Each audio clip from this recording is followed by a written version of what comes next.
3, 4 dias nós da igreja, mas agora voltamos nós, pela graça de Deus, nos reunir nessa atividade gostosa, maravilhosa, que é a Escola Bíblica Dominical, amém? Vamos orar? Pai Santo e adorado, Deus Criador dos céus e da terra. Mais uma vez, pela Tua graça, ó Deus, e bondade sobre as nossas vidas, aqui nós estamos, aqui nós nos encontramos, para Deus adorar e engrandecer o Teu santo nome, e te pedimos, meu Deus, que nos ajude para que nós possamos ter um bom aproveitamento nessa atividade, ó Deus, que tem aumentado não somente o nosso conhecimento, mas também, ó Deus, a nossa alegria e esperança de um dia irmos morar com o Senhor. Por isso, Pai Santo, pedimos que o Senhor continue nos ajudando e nos concedendo as ricas instruções para continuarmos na Tua presença. Isso, Pai, é o que nós te pedimos e te agradecemos no nome de Jesus. Glórias a Deus. Hoje nós vamos estudar a lição de número 7, né? Estudamos na semana passada a lição de número 6, né? Que fala sobre as qualidades, né? de um diácono.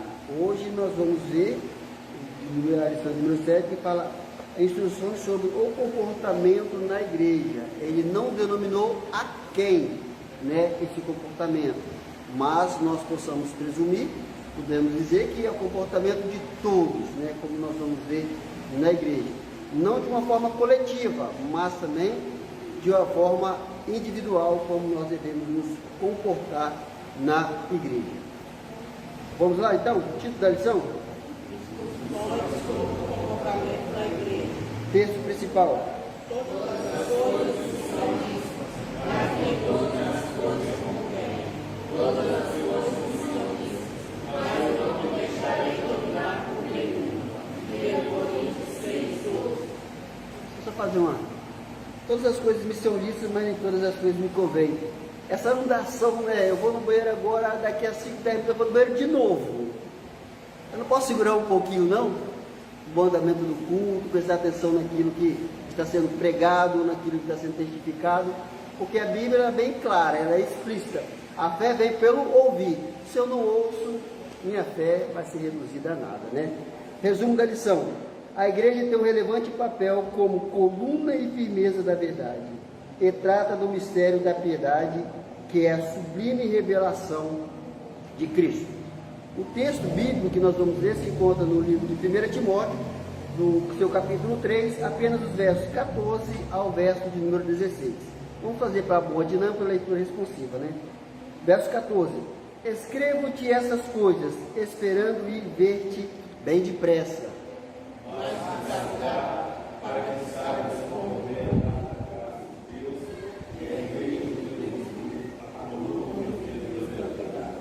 e, sem dúvida alguma, grande é o mistério da piedade. Aquele que se manifestou em carne foi justificado em espírito, visto dos anjos, pregado aos gentios, criado no mundo e recebido acima na glória. Evangelista David, para você. Amém.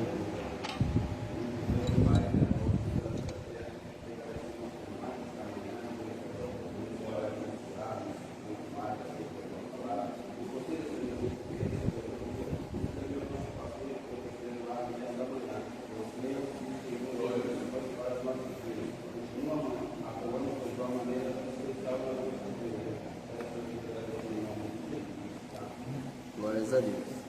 Vamos lá, né? Quando nós falamos na lição passada, né, dos quesitos dado pelo pastor Paulo, né, que era um grande homem preocupado com a qualidade da obra, qualidade do ensino, qualidade de aperfeiçoamento, né, dos obreiros, como deveria ser, né, reconhecido, o que deveria ser reconhecido neles. Aí nós vimos na lição, na semana passada, ministrada pelo pastor Tyron, que falava sobre as qualidades, né, dos diáconos, tudo em um único capítulo, capítulo número 3 da primeira carta que Paulo escreveu a Timóteo, está lá. É só termos tempo para estudar e separar, para vermos as qualidades, né, dos diáconos. Por infelicidade, nem todos a têm, né? Não tem todas, mas tem algumas, né? Por isso são chamados para servir ao Senhor. Por isso, mais à frente, Paulo diz, né, que foram dados a ele uma confiança, né, por passar dele uma responsabilidade. E se servirem bem, galgarão, né, posições mais elevadas. E assim é o que vem acontecendo. Separados para o cooperador, para serem cooperador, para serem provados primeiro, depois é dado uma responsabilidade maior como diáconos, depois, né, presbíteros, evangelistas, pastores e, quando se trata das irmãs, missionárias, pastoras e assim por diante. Isso porque foi aparecendo, né, as qualidades, foram aparecendo os adjetivos que para melhorar a obra, o bom funcionamento, né, da mordomia, para cuidar da parte externa na hora em que o culto está acontecendo. Mas por infelicidade nem todos têm aquela percepção, né? É preciso estar ali assim, né? Por isso que lá na África é um cajado, tipo assim, o Breno está aqui, né? Eu estou com o Breno com o cajado para o Breno fazer alguma coisa. Mas se a pessoa estiver ligada e ela tiver a percepção, porque está precisando, né? Ah, mas fulano está lá, ela faz. Não, fulano está lá, nem está vendo.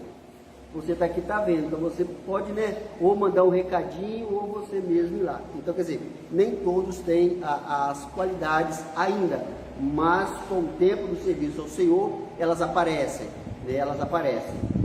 Aí as coisas passam a andar melhor. Por isso nós vimos as qualidades. Hoje nós vamos ver como nós devemos nos comportar na igreja do Senhor. O comentarista começa assim, que na lição de domingo, na lição deste domingo, estudaremos os 3 últimos versículos do capítulo 3 da primeira carta de Paulo a Timóteo. Apesar de ser um trecho pequeno, tem riquíssimo conteúdo. Nele, Paulo expressa o seu desejo de rever Timóteo, possivelmente na própria Éfeso. Fala do relevante papel da igreja como coluna e firmeza da verdade, e trata do mistério da piedade, que é a sublime revelação de Cristo, Filho de Deus encarnado, ressurreto e glorificado. Refletiremos a respeito do conteúdo da verdadeira mensagem cristocêntrica e os perigos do evangelho político ou moral, denominado evangelho social. São faces diferentes de um mesmo problema. Manter a essencialidade bíblica da pregação é um grande desafio para a igreja em todos os tempos. Vamos lá, aqui ele deu, acho que para alguns dos irmãos é uma coisa nova, né? Ele fala de evangelho social. Lá no final do século XIX, algumas, como acontece hoje, né? Algumas igrejas querem procurar popular, né? Inchar, inflamar o seu templo, aí começam a ver subterfúgios, vias paralelas, para poder chamar o povo lá de fora para dentro da igreja.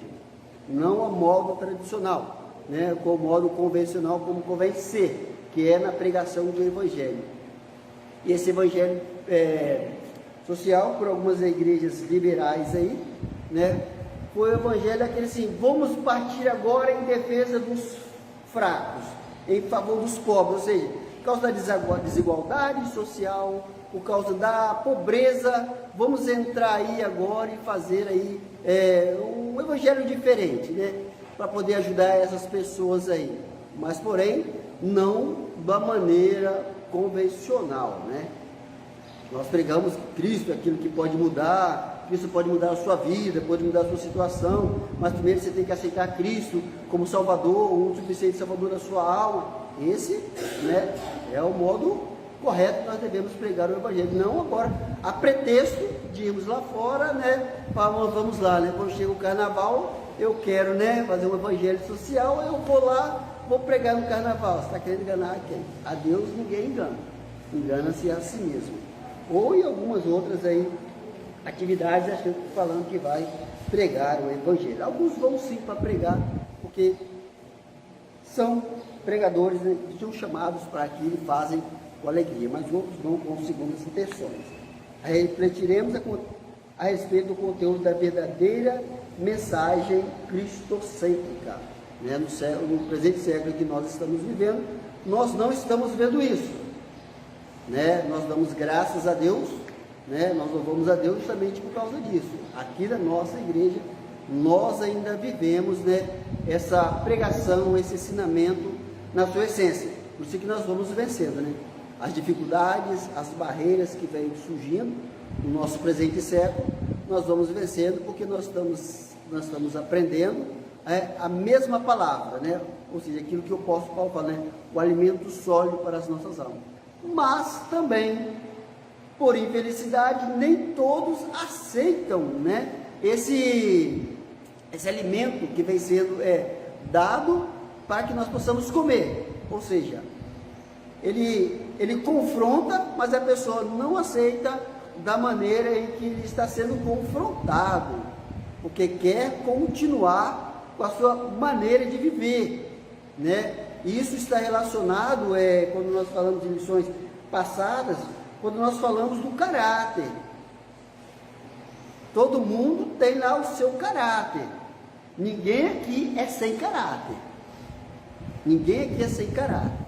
Ou tem-se um bom caráter, ou um mau caráter, porém também eu posso dizer, Breno, você é uma pessoa de caráter, bom ou ruim, mas é uma pessoa de caráter. Não posso dizer que você é uma pessoa sem caráter. Porque se eu falar que você é uma pessoa sem caráter, eu vou falar que você é uma pessoa sem personalidade. E sem caráter, sem personalidade, o Breno não existe um comportamento no Breno. É o que nós vamos falar, tudo isso, né? Procuramos falar, segundo a orientação que vai nos dar o comentarista, né?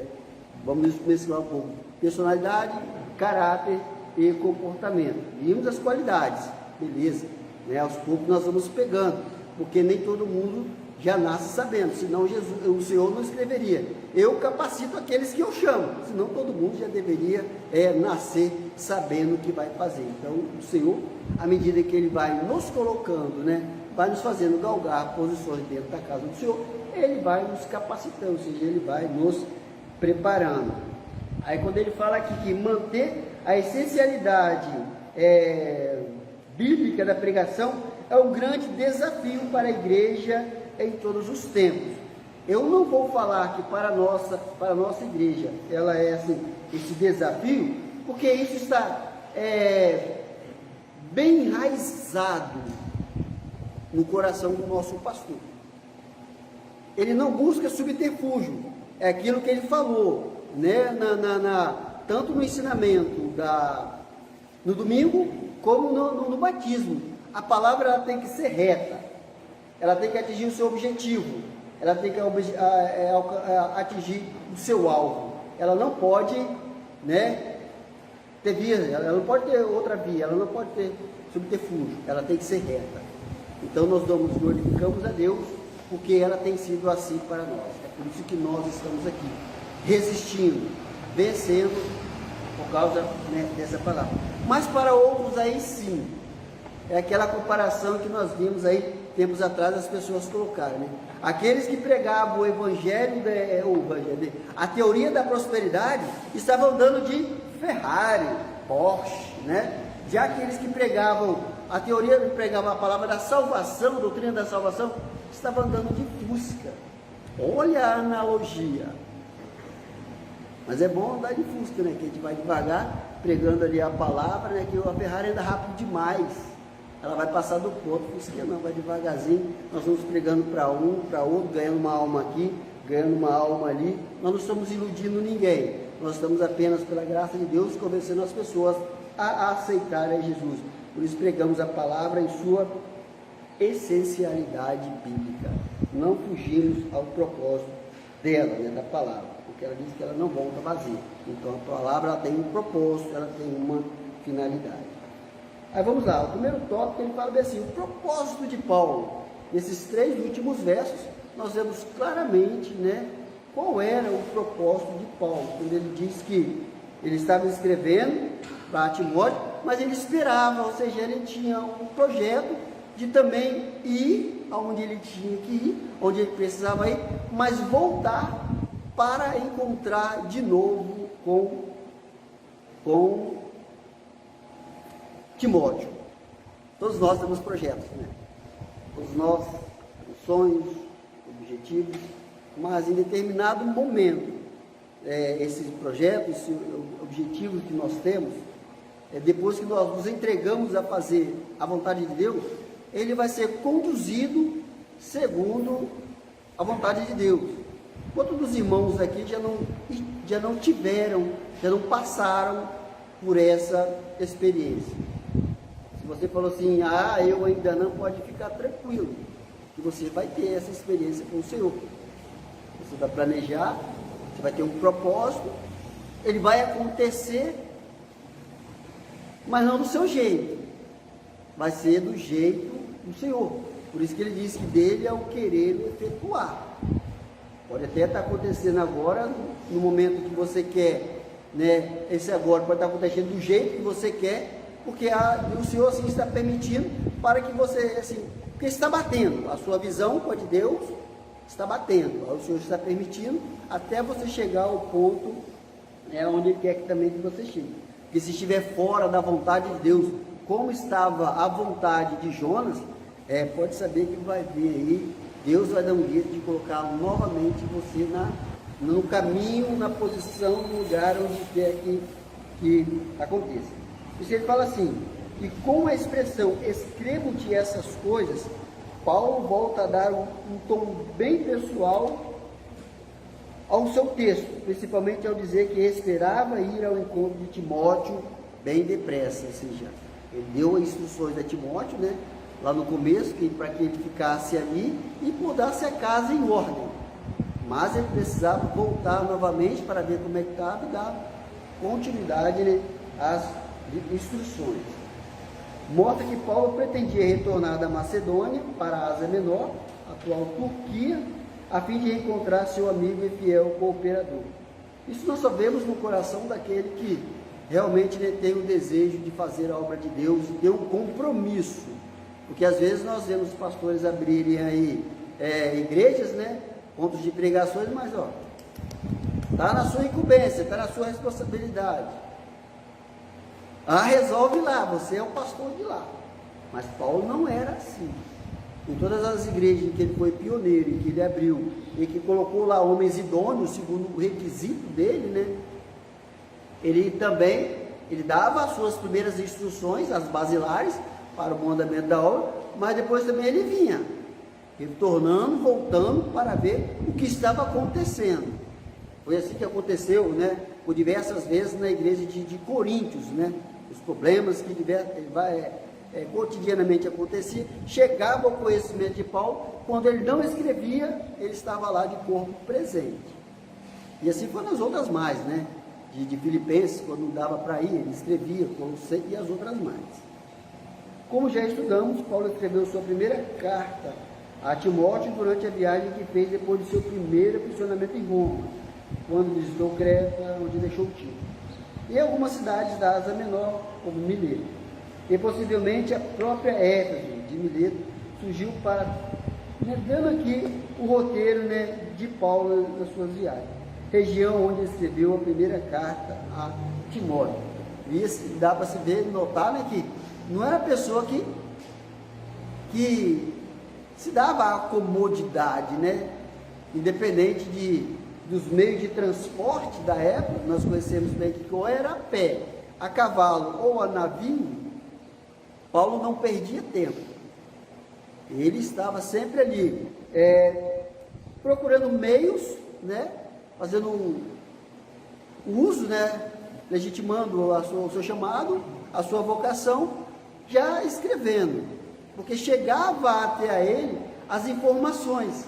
E como ele não podia estar, né, ele não era onipresente, não podia estar em todos os lugares ao mesmo tempo, então ele aproveitava no meio que tinha, na época, né, o meio de comunicação, ele aproveitava e escrevia as suas cartas, e fazia para que ela pudesse chegar ao seu destinatário final. Quando não era dirigida a pessoas, né, como é Timóteo e Tito, tinha lá as cartas circulares, né, ia para Colossenses, Filipenses, que podia rodar nas demais igrejas, como são as cartas circulares, né? Que rodava de igreja em igreja para ter lá as orientações, para ter lá os ensinamentos. Então, diz que Paulo não perdia tempo. Mas hoje, por infelicidade, né, nós vemos aí, como Paulo usava esse meio de se comunicar, que era por carta. Hoje nós vemos aí, século XXI, bastante tecnologia, né? A informática bem avançada, nós não vemos esse aproveitamento. Digamos, vamos dizer assim, que não estamos tendo esse aproveitamento. Salvo sim aqueles que querem fazer, né, o bom uso e entendem que essa é uma ferramenta realmente que pode ajudar, que pode realmente contribuir para o bom andamento, né, da obra de Deus. Mas também, eu acredito, né, falo por mim, acredito, da minha maneira de pensar, e também está sendo uma ferramenta que está destruindo muita gente. Está influenciando muito na vida dessa nova geração, né, de crentes, que perde tempo ali nas redes sociais, não para divulgar a palavra de Deus, não para dar um conselho, uma orientação à luz da Bíblia, mas para compartilhar ali mensagens, compartilhar ali mídias, e não convém. Por isso diz assim, todas as coisas me são lícitas, mas porém nem todas elas me convêm. Eu preciso fazer isso? Não preciso. Foi cobrado uma vez aqui, ensinar a modo, na maneira, ensinamento, porque compartilha-se as coisas desta vida, as coisas do mundo, mas não compartilha-se as coisas que é passado pelo pastor, né, no grupo da igreja, no grupo dos obreiros. Isso não compartilha-se, mas compartilha-se coisas lá de fora, ou seja, não está fazendo um bom uso da ferramenta. Faz-se bom uso da ferramenta quando usa ela dessa forma, né, para expandir, né, para fazer prosperar, né, o evangelho, o crescimento, né, do ensinamento, da pregação da palavra, dar bons conselhos, da orientação, e ser até mesmo, em vez de fazer um comentário para massagear o ego da pessoa que quer ter seu ego massageado, perde-se a oportunidade de ali fazer um evangelismo, né, de pregar, de ensinar a palavra de Deus. Mudança de planos. Como nós falamos, todo mundo tem planos, né? Mas de uma hora para outra ele pode mudar. Já quando nós falamos de Jonas, houve a necessidade, né, da mudança dos planos de Jonas, porque os planos de Jonas não eram os planos de Deus. No versículo 13 do capítulo 4, Paulo também expressa seu desejo de encontrar-se novamente com Timóteo. Mas não há nenhuma evidência de que tenha havido seu retorno para a Ásia Menor. Escrevendo a Tito, algum tempo depois, o apóstolo informa que pretendia passar o inverno em Nicópolis, na costa ocidental da Grécia, ainda mais distante de Éfeso. Mais provável é que, saindo da Ásia Menor pela cidade de Troade, Paulo tenha visitado a Macedônia, descido a Coríntio, a Acaia, e de lá, seguido para Nicópolis, onde provavelmente foi preso e levado a Roma. Assim como qualquer um de nós, Paulo também fazia planos, mas ele havia entregado a sua vida totalmente à direção de Deus, o que inclui sofrimento e o próprio martírio. Fazer a vontade de Deus é sempre o melhor. É o que nós falamos, né? Melhor obedecer, né, do que sacrificar.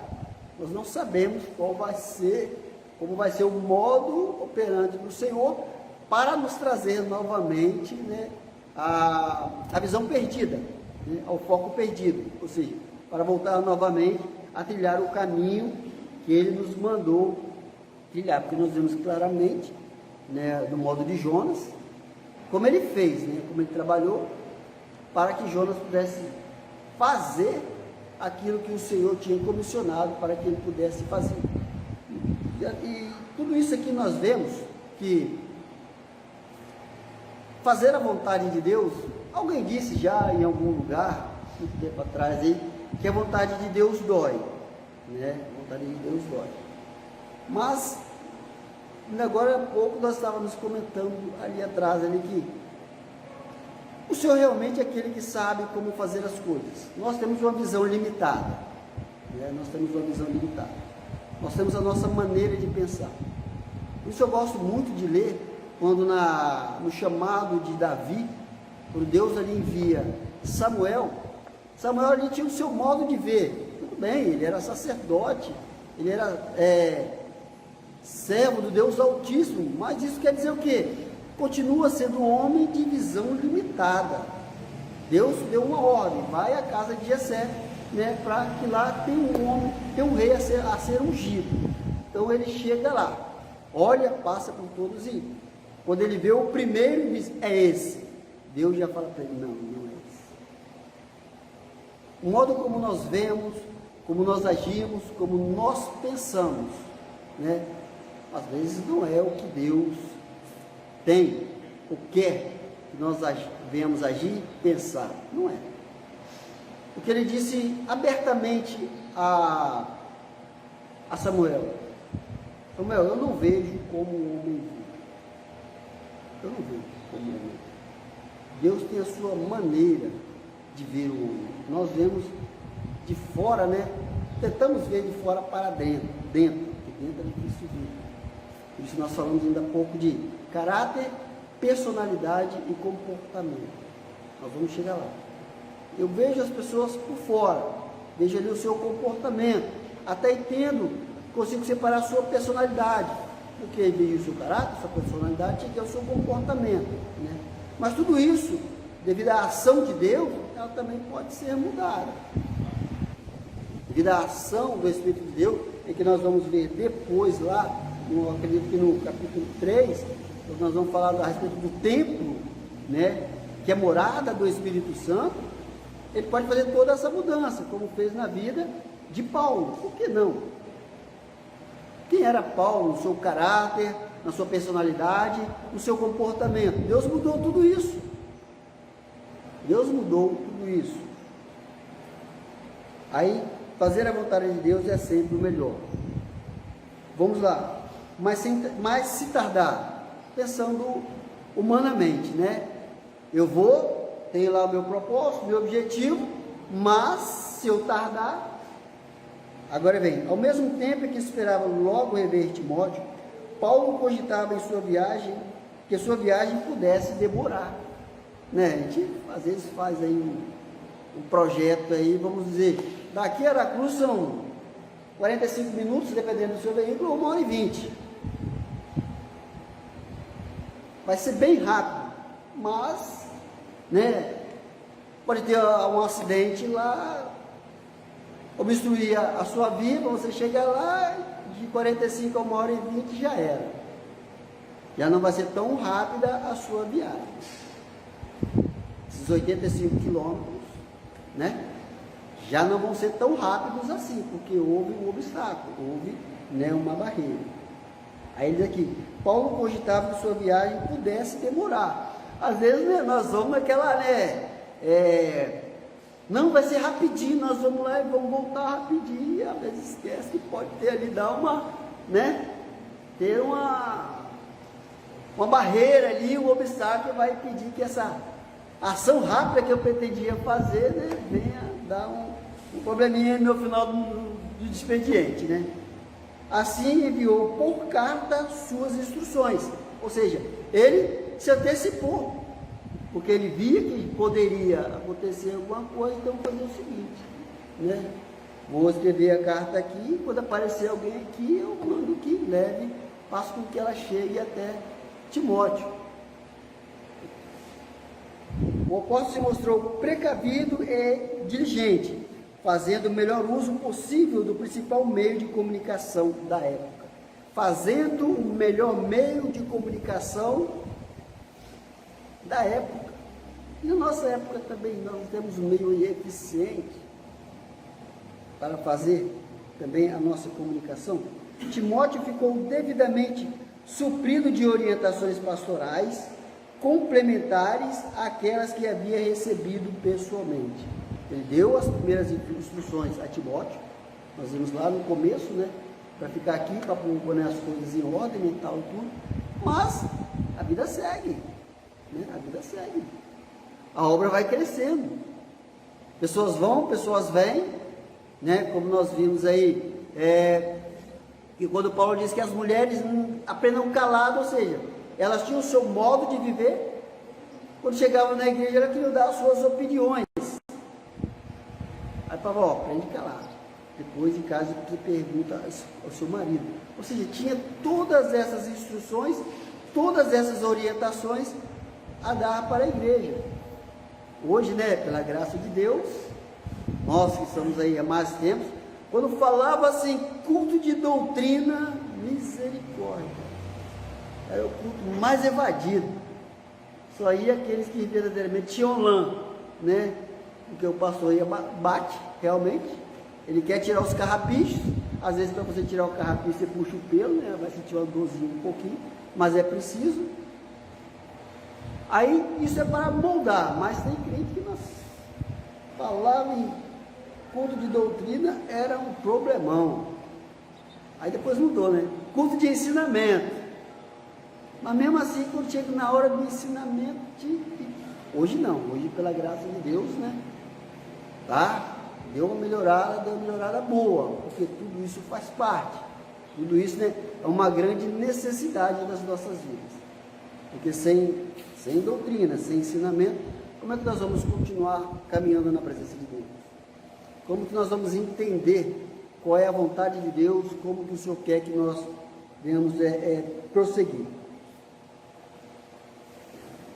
Quando usados sabiamente, os meios de comunicação são uma bênção, né? Eles podem nos edificar individualmente a toda a igreja. Realmente, os meios de comunicação tem sido aí vamos dizer, tem sido de armadilha, né? Aquilo que Paulo diz, nós não podemos ignorar os ardis do inimigo. Para muitos, né, que tem a percepção, veem e sabem como usar essa ferramenta, mas outros, por infelicidade, são realmente presas fáceis do inimigo. Mas tudo isso está ligado ao comportamento. Nós vamos falar aqui que, olha só, o comportamento é o modo de agir do ser humano perante o seu ambiente. É o modo de agir do ser humano, de cada um de nós, o seu ambiente. Vamos dizer, hoje, agora, nesse momento, esse é o nosso ambiente. O comportamento é esse. Eu falo, os irmãos escutam, buscam absorver aquilo que eu estou querendo passar para os irmãos, a orientação, a informação. Mas não dá. Esse modo de agir perante o seu ambiente, ele é não somente na igreja, né, que seria um ambiente religioso, esse que nós vivemos, mas também na sociedade lá fora. Qual o modo de agir? Na família.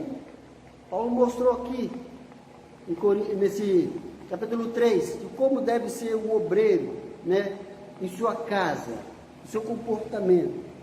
Ou vamos lá também, né, hoje, como nós temos muitas crianças e adolescentes, e até mesmo jovens, né, adultos, na escola, na faculdade, qual é o seu comportamento? E falamos também a respeito, né, da cultura, né? Hoje, a nossa literatura máxima é a Bíblia, né? Mas, às vezes, nós precisamos ter outros tipos aí de literatura, principalmente quando estamos estudando, né, na faculdade e tal, tudo. E não podemos deixar isso influenciar, porque fala aqui que o comportamento é o modo de agir.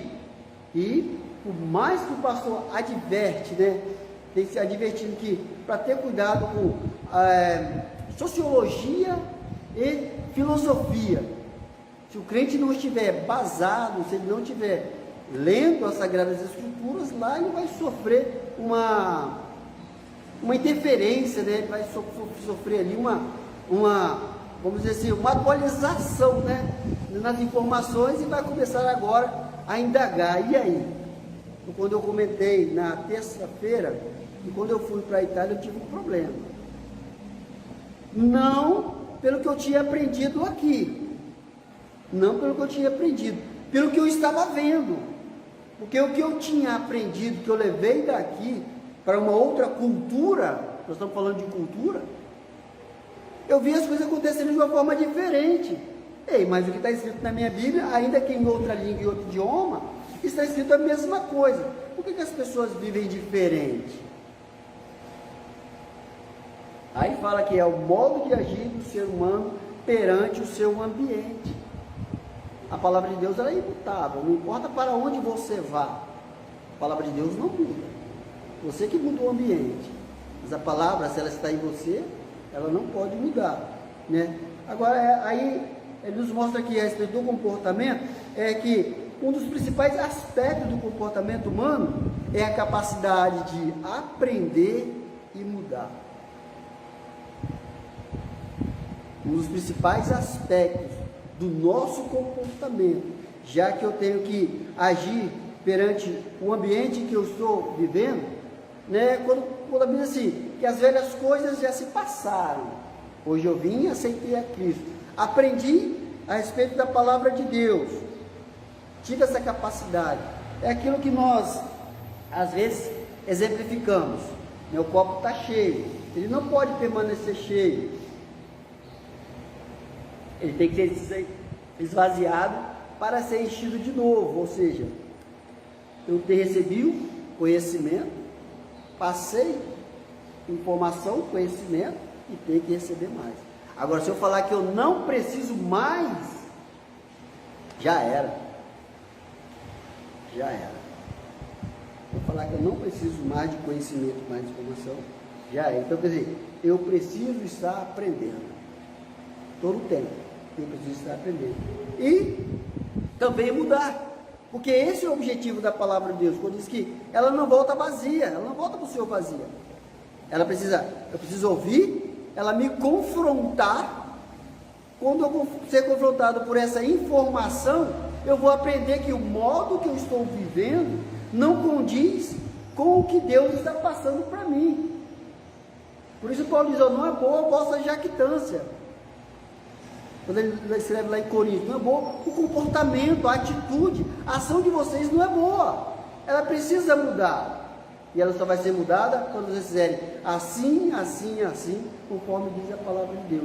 Então, seja, que o primeiro aspecto do comportamento humano é a capacidade de aprender e mudar. E isso todo ser humano tem. Capacidade de aprender e mudar. Porque viver em sociedade é isso aí, né? Sociedade é você chegar lá fora e se adaptar. Mas você pode se adaptar ou não, porque me convém, me é lícito fazer isso. Então, aprender e mudar é um dos principais aspectos no comportamento humano. E aqui Paulo nos mostrou como a sua palavra pessoal, na mudança dos seus planos e naquele pensamento que ele teve de poderia demorar, então eu vou me adiantar, mandar agora para Timóteo mais umas coordenadas, mais umas orientações daquilo que ele vai poder, porque ele precisa continuar falando acerca, né, para o melhor andamento da obra lá na igreja de Éfeso. Aí no segundo tópico, ele já fala assim, que já começa a falar a respeito da igreja do Deus vivo, como nos convém andar, já que nós falamos de comportamento, é o modo de agir do ser humano, perante, né, o seu ambiente. Nós falamos do cultural e religioso, da família e na sociedade. E falamos também que os principais aspectos é aprender e mudar. Eu digo para os irmãos que tem gente que ele vem, ouve, mas não aprende, e se veio, ouviu e não aprendeu, não vai mudar. Não vai mudar. Porque está aquilo como nós exemplificamos. Está dizendo que seu copo está cheio. Eu não preciso mais disso. Eu não preciso mais ouvir. Vir na escola dominical, porque o que os irmãos vão falar, eu já sei tudo. Eu não preciso vir mais nos cultos de quinta, nos cultos de terça, para ver os obreiros que estão iniciando. Eu não preciso vir na quinta. Eu não preciso ir mais à igreja, eu já sei. Ah, aquilo que eles estão falando, não é assim. Nós tivemos ensinamentos a respeito dos falsos mestres, que ensinam seu bel prazer, como eles querem. E daqui a pouco nós vamos falar, o pastor Tário até citou, né, na semana passada, o coaches, né? Esses profissionais aí, estão aí ludibriando, né? Eles são, eles vieram para substituir a teoria da prosperidade. É uma teoria da prosperidade, por intermédio desses daí, camuflada, mas na frente nós vamos ver. A igreja de Deus viu como convém andar na igreja do Senhor. Vamos lá. A construção gramatical usada por Paulo nos permite entender que o ensino não era somente para Timóteo, mas para todos os crentes de Éfeso. A palavra do Senhor era a espada de dois gumes, né? Eu estou ensinando, ela está falando para mim e precisa falar também para mim e meu público-alvo, né? Se ela não tiver, ou se eu achar que eu tenho que falar só para o Breno, é algo de errado, né? Eu preciso falar para todos, que precisa haver a mudança em todo mundo, não somente uma pessoa, mas aquilo que nós falamos. Se ele aprender, ele vai mudar, mas também se ele não aprender, ele não vai mudar. Isso vai fazer parte, né, como nós falamos, do caráter, da personalidade, né, do comportamento do Breno, ele queria fazer isso aí. Porque tudo isso aí é o caráter, comportamento e personalidade, influi ali a sua maneira de pensar, agir. Tudo isso é que te define, né? Hoje nós vemos aí, vamos lá, a personalidade de muitos dos irmãos que aqui estão, alguns já mostraram como elas são, mas em relação ao seu comportamento na obra, aos ensinamentos, nós vemos aí que essa pessoa está ainda pela misericórdia do Senhor. Ela está ainda pela misericórdia do Senhor. Esses dias atrás eu até começamos a conversar, teve um debate, né, com uma das minhas irmãs, numa frase que o pastor usa muito. É melhor um mau aluno na escola do que ele fora. Fora ele vai continuar contaminando, mas na escola vai chegar um determinado momento que o entendimento dele vai ser aberto. Não que ele não esteja aprendendo nada, ele está aprendendo sim, porque a Bíblia diz que a fé vem por ouvir, ele não é surdo, ele ouve, então, né, e de uma certa forma ele está aprendendo. Aí minha irmã falou assim, não, é melhor ir em casa mesmo do que na escola vai me dar trabalho. A sua função não é educar, é alfabetizar. Educação aprende em casa, então você faz a sua parte lá. Ele é um mau aluno, lógico, continua alfabetizando, porque uma hora ele vai aprender a ler e escrever. Lá na frente ele vai te agradecer. Então é melhor um mau aluno na escola do que fora. E aqui na igreja também é a nossa mesma forma de pensar. É melhor ele aqui que uma hora o entendimento dele vai ser aberto como um todo. Mas se ele está ouvindo, vai se cumprir a palavra do Senhor. A fé vem por ouvir e ouvir a palavra do Senhor. Assim enviou por carta as suas instruções. O apóstolo se mostrou precavido e diligente. O vento mudou aqui, né? Nós estamos já no segundo. Vamos lá. Não era somente para Timóteo, mas para todos os crentes de Éfeso. E via de consequência para os cristãos de todos os tempos, pois visava a igreja do Deus vivo. Se nós formos ver, né, e pararmos realmente para analisar, vou falar, mais de 2000 anos atrás, né? Estamos em 2023. Como nós falamos, a palavra de Deus, ela é imutável. Muda-se o ambiente, muda o cenário, muda as pessoas, as gerações, mas os problemas são os mesmos. Os problemas são os mesmos. Agora, o que precisa realmente é isso aqui, seguir, né, essa orientação bíblica, os conselhos da parte de Deus, de como resolver os problemas, né, e as situações, porque ele nos mostra aqui como nos convém andar, né, vamos dizer, como deve ser o nosso comportamento dentro da casa do Senhor. Mas, porém, ele vai falar aqui uma coisa lá na frente, entendeu? São as instruções quanto ao comportamento de todos que são chamados para pertencer à família de Deus na nova aliança. Nós falamos ali que ele precisa aprender, né? E esse aprendizado vai lhes trazer mudança. Aí quando ele fala casa de Deus, ele fala aqui, no sentido de que não é físico. Agora nós estamos falando de casa de Deus, não no aspecto físico, não na construção. Nós estamos falando agora como cada um dos irmãos, como templo e morada do Espírito Santo. Mas o corpo, Paulo não está se referindo ao templo como um edifício, mas ao corpo místico de Cristo. A igreja formada pela reunião de todos os santos, aos quais são templo do Espírito Santo, habitação de Deus. Como convém andar os santos? Como convém andar aqueles que, é claro, né? É perceptível, né?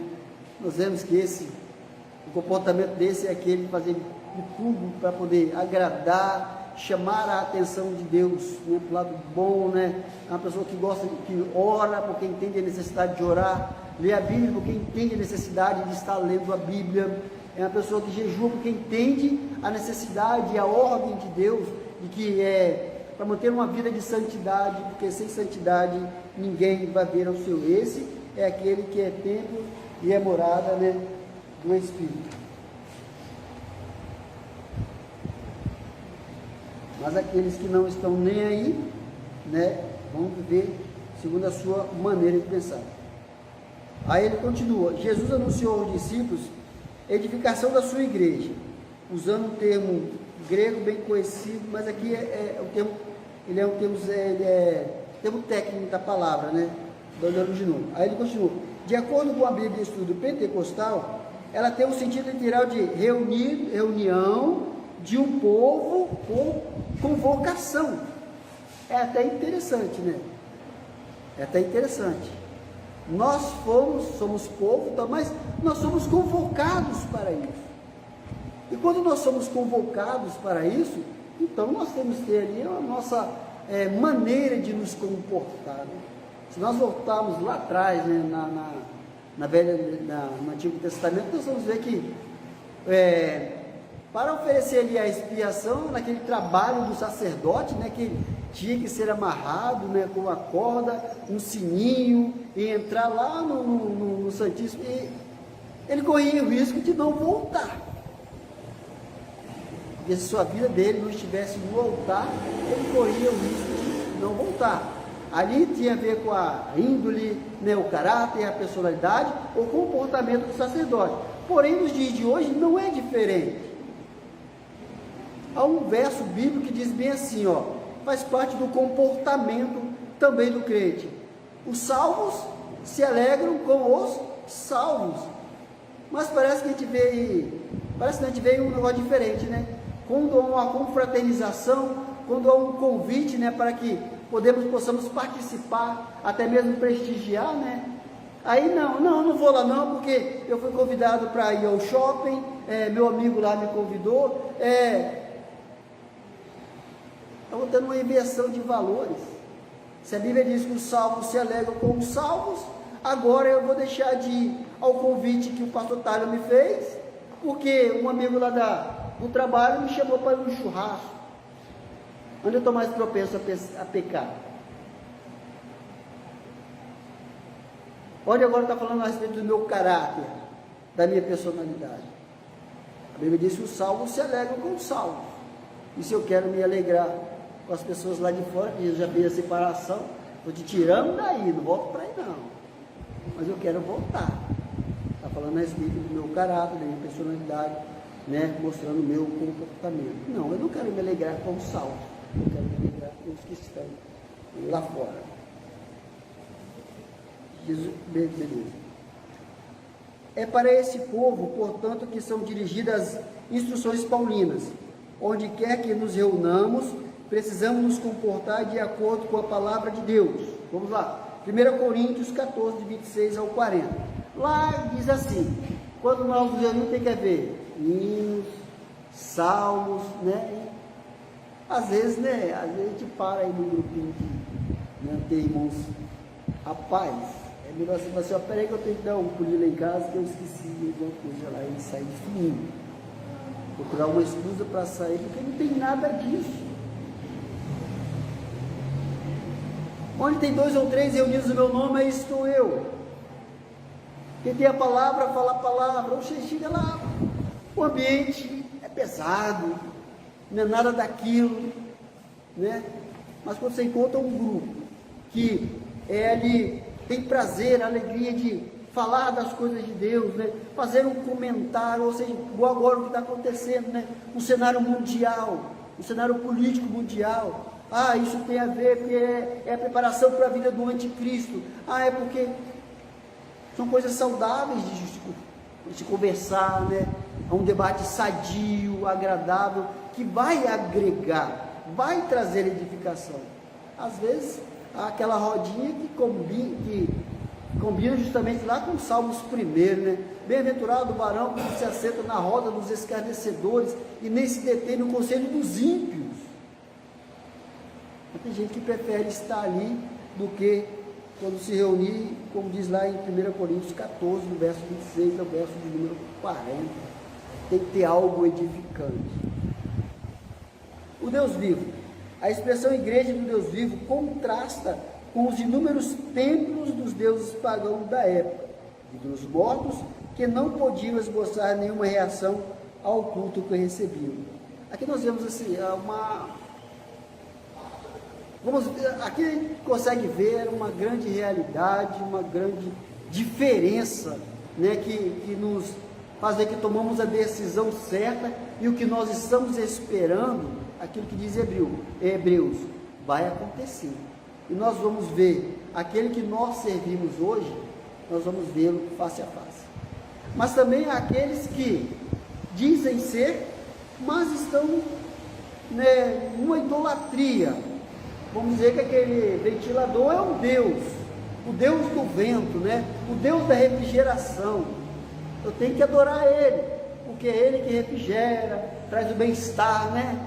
Para não trazer esse aquecimento. Como tem vários deuses, deuses da fertilização, Deus do amor, Deus disso, Deus daquilo. Já nós não, nós servimos a um Deus criador de todas as coisas. E somos templo do teu Santo Espírito.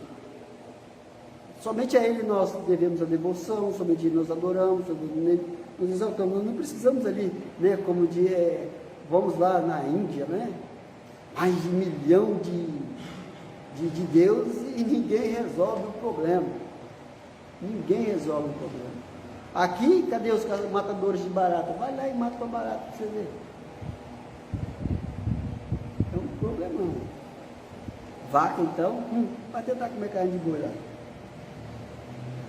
O que causou grande alvoroço na cidade, vamos lá. Que não podiam esboçar nenhuma reação ao culto que recebiam. Ali mesmo, em Éfeso, muitos haviam se convertido ao Cristo, abandonando seus ídolos, o que causou grande alvoroço na cidade. É isso que acontece mesmo, quando vem a mudança, quando a pregação do Evangelho, esse alvoroço mesmo. Tanto que Elias era conhecido como perturbador, né? E assim que nós somos hoje, né? Tanto que estamos incomodando muita gente lá em cima, né, no alto escalão, que estão querendo mudar as Sagradas Escrituras, estão querendo atualizar as Sagradas Escrituras. Aí nós vemos, né, o caráter dessas pessoas, a personalidade, o comportamento delas, que daqui a pouquinho o próprio comentarista vai nos falar mais um pouquinho sobre a respeito, né, dessas pessoas. Está lá no próximo, né, tópico. Vamos lá. Ali mesmo em Éfeso havia se convertido em Cristo, abandonando seus ídolos, o que causou grande alvoroço na cidade. Hoje, igualmente, precisamos ter fé e convicção de que estamos servindo a um Deus vivo. Quando tem-se essa convicção, a gente vê explicitamente, claramente, a mudança na vida das pessoas. Porque a Bíblia nos diz assim: os olhos do Senhor estão voltados sobre os fiéis da terra, confirmando que o nosso Deus, Ele é vivo. Ele está olhando, Ele não está lá só sentado deixa que eles vivam. Não. Ele está vendo ali no seu testemunho, no seu comportamento, né? Está vendo o que nós realmente fazemos para agradar ele. Não ali, vamos lá, né? Botar uma vela no pé dele lá, né? E falar para ele, não vai funcionar. Não vai. Hoje nós podemos chegar e falar com ele, né? Quando nós oramos, falamos com Deus, tal, tudo ele conosco fala, no intermédio de revelação, visão das Sagradas Escrituras, profeta. Então, quer dizer, é um Deus que de forma alguma não nos deixa sem resposta. Ele sempre nos ouve, nos vê e nos responde. Precisamos orar fervorosamente e dedicar tempo nos exercitando em piedade ou devoção, o que inclui a prática de disciplinas espirituais que nos levam a conhecer e amar cada vez mais a Deus. E quais são essas disciplinas espirituais? Orar, jejuar e ler a Bíblia, não tem outra. Orar, jejuar e ler a Bíblia. Sem isso, né, não dá. Aí vamos lá, aqui ele fala sobre o mistério da piedade.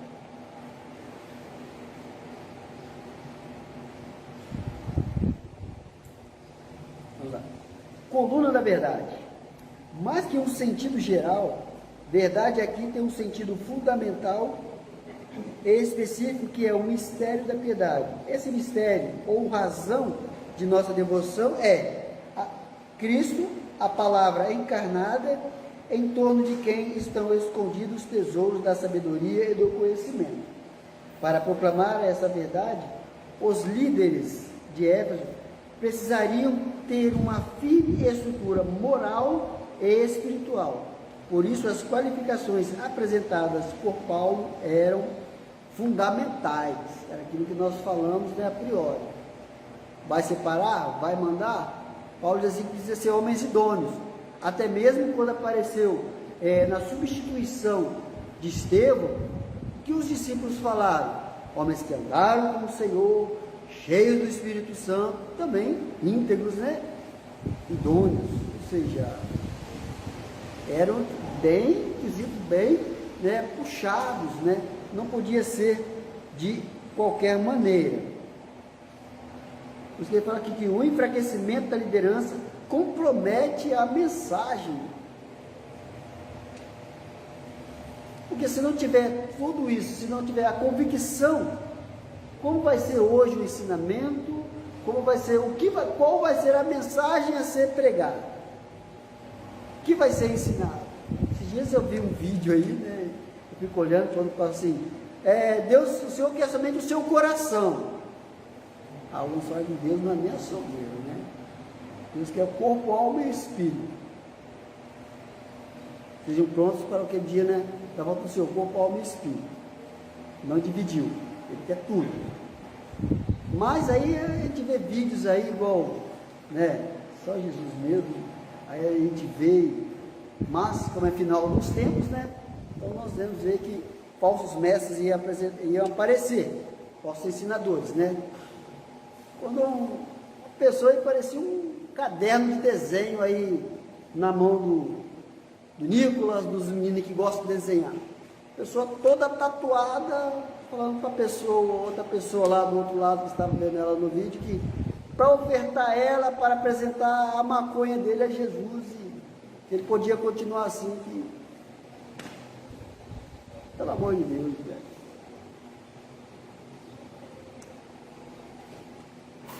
Pelo amor de Deus. Foram outras coisas mais. Eu até comentei na lição passada com o pastor Tário, quando ele sentou aqui, que seja o marido de uma mulher, você vai à igreja aí, você não sabe quem é o marido e quem é a mulher, porque são dois homens ou duas mulheres. Mas tem igreja. E aí, o que está sendo pregado? O evangelho pela metade, nós vamos ver aqui daqui a pouquinho. O evangelho pela metade. É aquilo que Paulo vai falar daqui a pouquinho, o comentarista, nos deu margem. Há homens amantes de si mesmo. Vivem seus pecados, têm as suas escusas para continuar pecando e só versos isolados das Sagradas Escrituras. Homens amantes de si mesmo. há um risco enorme de se tentar reduzir o Evangelho a uma pregação moral pública, enquanto as qualificações individuais estão sendo desprezadas. Em tempos trabalhosos, não são poucos os que estão reduzindo o Evangelho à defesa de pautas públicas, uma pregação aparentemente espiritual, mas bem afastada da mensagem cristocêntrica. É o que nós falamos lá no começo, o Evangelho social, né? O Evangelho social. Agora, verdade libertadora, segundo subtópico. A única mensagem libertadora é o Evangelho bíblico completo, que expõe o mistério da piedade, encarnação, morte, ressurreição e glorificação de Cristo, e o seu poder regenerador, justificador e redentivo eterno. Não tem outra mensagem a ser pregada. Quando a igreja começou aqui no Brasil, por intermédio de Daniel Berg, Gunavim, é o que nós vimos, o que eles sabiam pregar. Era só o que eles pregavam. Não adianta querer botar mais coisa que não vai funcionar. Já vai acrescentar uma coisa que não tem para trazer, para chamar a atenção. Hoje o que precisa chamar a atenção realmente é a pessoa de Cristo, é a obra de Cristo, o mistério de Jesus Cristo aqui na terra. Não tem outra. Aquilo que Paulo diz, né, aos Gálatas, né? Maravilho-me de tão depressa ter passado de um evangelho para outro evangelho. Ainda que ele falou que, ainda que viesse um anjo e pregasse um outro evangelho, era para que fosse anátema. Mas veio as pessoas de forma contrária, né? Está vindo um homem aí, ele está pregando o evangelho, porque aquele evangelho é bem melhor do que aquele que nós temos aprendido. Ele é mais completo. Mas o fim dele, só para quem vai viver, né? Vai ver o que ele tem. Essa mensagem, e somente ela, tem o poder de libertar o homem e dar-lhe força interior para vencer suas próprias inclinações pecaminosas, afastando de toda a imoralidade e mundanismo. Uma pregação moral, portanto, é como atacar as consequências de um problema, deixando inatingível a causa. Isso é o que tem sido feito como parte da pregação evangélica, fazendo dela um discurso político, na vã esperança de transformação da sociedade. Aí ele explica esse pedaço dessa pregação moral. Ele fala que o problema da humanidade, afinal de contas, não é primariamente coletivo, mas individual. De que se queixa o homem vivente? Dos seus próprios pecados. Aí ele continua: o problema da humanidade, afinal de contas, não é primariamente coletivo, mas individual. Não existe libertação da sociedade se indivíduos permanecem presos em seus delitos e pecados. Homens imorais jamais construirão uma sociedade moral sadia. É uma verdade, isso é fato. Homens imorais jamais vão criar uma sociedade sadia. É o que nós estamos vendo aí. Vamos lá. Há pouco tempo atrás aí, homens imorais, o que eles fizeram? O adultério hoje não é mais crime. Homens imorais. Vamos fazer uma sociedade legal. Aí está tramitando aí, né, liberação das drogas, homens imorais. O aborto, homens imorais. E por infelicidade tem crime. Não, eles estão certos. É isso aí. Tem que ser assim. Está escrito na Bíblia. Pelo amor de Deus, né? Está escrito totalmente o contrário. Entendimento torcido de um comportamento que diz aqui, que homens imorais jamais construirão uma sociedade moralmente sadia. Por isso é que eles lá em cima dizem que a Bíblia precisa ser atualizada, por causa do caráter de cada um deles. por causa da personalidade e o seu comportamento. Não pode influir hoje no nosso caráter que foi mudado, porque outrora muitos de nós pensávamos também assim, mas o Senhor mudou o nosso caráter, a nossa personalidade e também o nosso comportamento. Diz que nós somos diferentes, né? Nós somos ETs, né? Como diz aí, né? Nós não somos dessa terra, nós não somos daqui, nós só estamos aqui de passagem. Aí vamos lá. O verdadeiro evangelho, portanto, apresenta a Cristo, o homem perfeito, o único que tem o poder de libertar, perdoando os pecados e produzindo uma profunda transformação do caráter. É a obra da regeneração pela qual se inicia um processo progressivo e permanente, que é o crescimento em santificação. Somente a graça de Deus nos faz alcançar virtudes espirituais como o domínio próprio, fruto do Espírito Santo. Quando nós falamos que o verdadeiro evangelho, por exemplo, apresentar Cristo, o homem perfeito, aí nós vamos lá no João 8, né? A mulher adúltera. Aí nós voltamos aqui, que homens imorais querendo construir uma sociedade justa. A mulher foi pega no ato do adultério. E o cara que estava com ela? Homens imorais querendo construir uma sociedade justa. Agora eles chegam perante o justo, perante o libertador. E o Senhor Jesus, o que o Senhor diz a respeito disso? Ele falou aqui de evangelho libertador. Jesus é o único que pode libertar e também pode mudar o caráter. Ao dizer para eles que não tem pecado, atire a primeira pedra. O mau caratismo nessa hora foi tudo embora. Os mau caráteres foram tudo embora. Mas ali ficou uma pessoa de caráter, como eu falei para você ainda agora. Ficou uma pessoa de caráter, bom ou ruim, mas ficou uma pessoa de caráter. Não ficou uma pessoa sem caráter. Agora ficou uma pessoa de caráter. E esse caráter foi mudado. O seu comportamento adúltero, agora ela passa a ser uma nova pessoa, justificada pelo Senhor. Seus pecados perdoados, transformados pela pessoa, pela palavra de Jesus. Vai e não peques mais. Perdoado que são os seus pecados. Vamos lá, conteúdo da mensagem. Igrejas da Europa e dos Estados Unidos da América vivem trágicos resultados de um processo de declínio da pregação, né? O que será, né? Isso, infelizmente, se projeta no Brasil, com facetas próprias de um país tropical e continental, altamente eclético, né? Absorve tudo, mas todas as coisas me são listas, mas nem tudo me convém.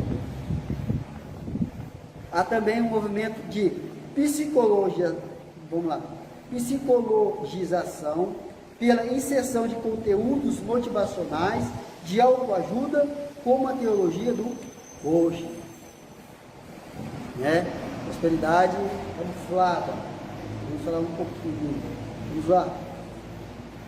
Que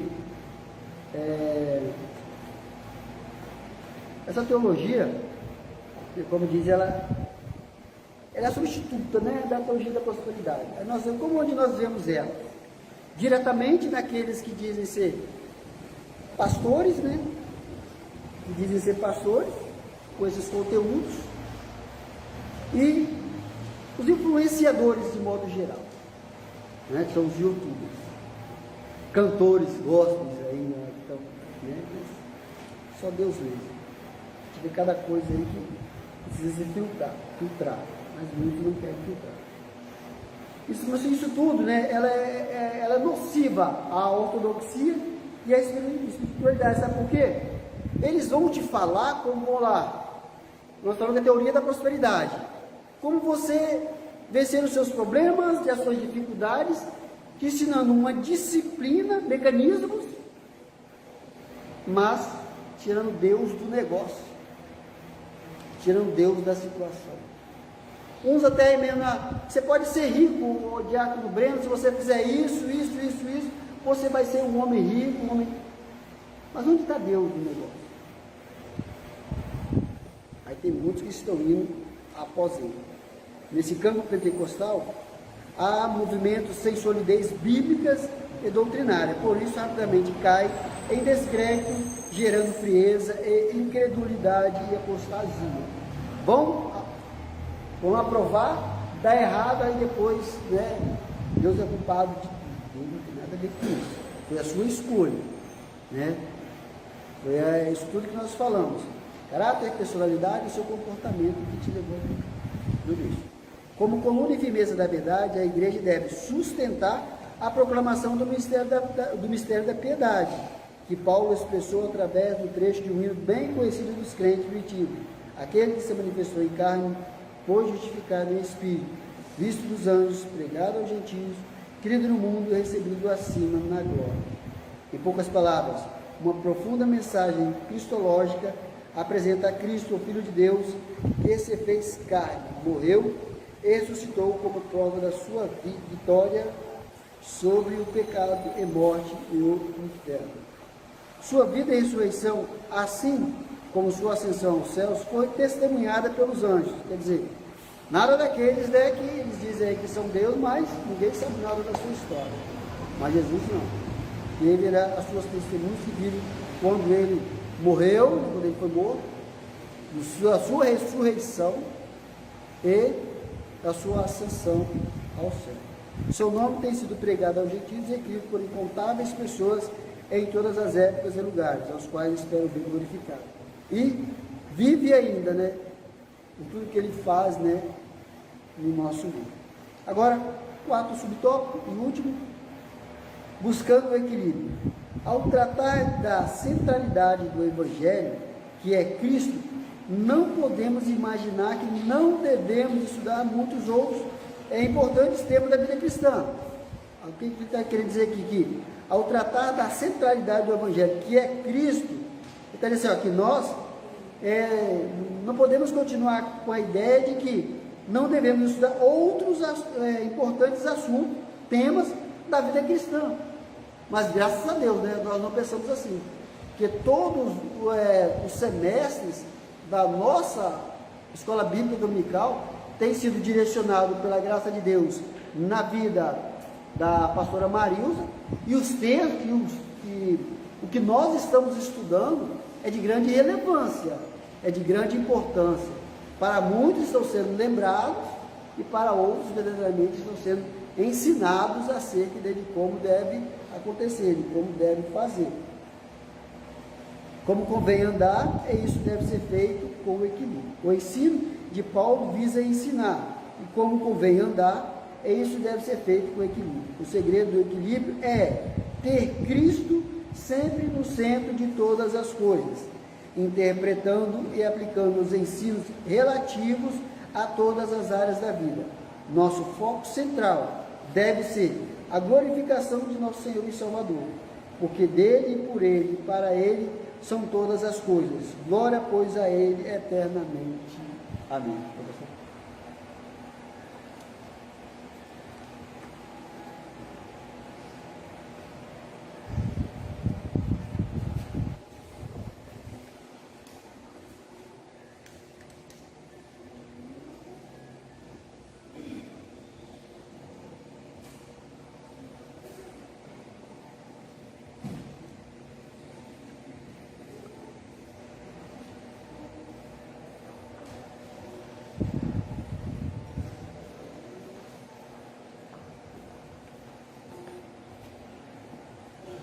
Salve os irmãos com a paz do Senhor. Eu já começo agradecendo o professor pastor Eduardo por mais esta lição que temos nesta manhã. Nós vamos usar um pouco o título que diz instruções sobre o comportamento na igreja. E eu quero fazer algumas ponderações aqui, apesar de que o professor já estudou todos os pontos, e que se diga de passagem, sem ofender o professor, uma lição muito chata. Quem pega uma lição igual essa de hoje, para poder ministrar, tem que se virar, porque eu reconheço que é uma lição muito chata, tá certo? Porque o comentarista, me perdoe a minha franqueza, ele poderia ter abordado de forma diferente. E aí o professor fica aqui na frente e passa os seus apuros, né? Mas eu fiz uma síntese dessa lição dessa manhã para melhorar o entendimento dos irmãos, e eu quero falar exatamente isso. O que ele está falando, o título da lição, ele chama de instruções sobre o comportamento na igreja. E no decurso do corpo, ele fala de instruções não apenas da igreja, mas lá do centro. Então eu vou fazer uma síntese disso aí. Eu começo a falar com os irmãos a respeito do caráter e personalidade. Que caráter é diferente de personalidade. Caráter, todo mundo tem caráter. Ou um caráter positivo ou um caráter negativo. Quando eu digo assim para as pessoas, você é um mau caráter, eu estou querendo dizer que a pessoa não tem caráter. Quando eu falo, você não tem caráter, estou dizendo que a pessoa é um mau caráter. Mas todo mundo tem caráter, ou um bom caráter, né? Ou um mau caráter. Porque o caráter é o quê? É o conjunto moral que determinado indivíduo carrega consigo. Então, quer dizer, às vezes se eu tenho um bom caráter, então o meu conjunto moral é muito bom. Todo mundo fala, não, aquela pessoa ali é gente boa, é gente justa, etc e tal. É o conjunto moral. Se eu sou um mau caráter, aquele cara ali não vale nada. Olha o que esse cara fala, olha o que esse cara faz, etc. Então você vê que existe essa diferença. E sobre a personalidade, eu sou um ser pessoal. Você é um ser pessoal. Então nós somos seres pessoais. E como ser pessoal, diferente dos animais, nós pensamos. Eu penso coisas boas igual vocês, e eu penso coisas ruins igual vocês. Por isso que Paulo disse que existe uma guerra muito grande dentro de mim. Porque coisas que eu gostaria de fazer que são boas, eu não faço. E coisas que são ruins que eu não quero fazer, eu acabo fazendo. Então isso demonstra a minha personalidade. Agora, a minha personalidade, ela é composta de um conjunto de coisas que eu penso e que eu ajo.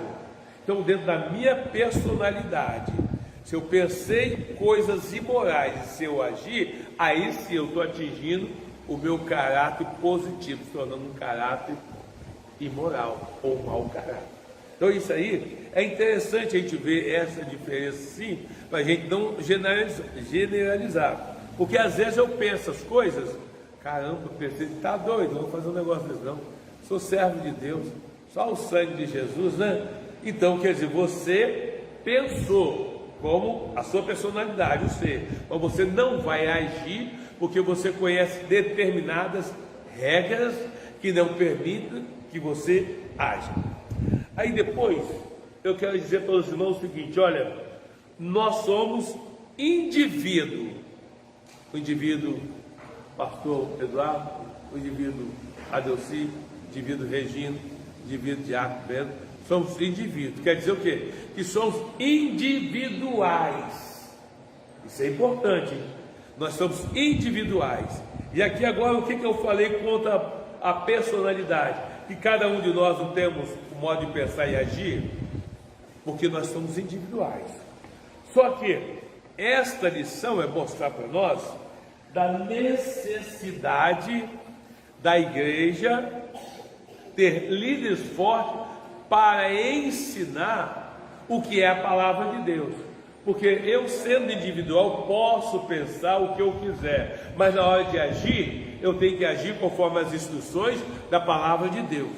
E eu só vou agir conforme as instruções da palavra de Deus se eu tiver aprendido corretamente. Lembra que eu falei agora há pouco? Eu penso um monte de coisa, penso coisas boas e coisas ruins.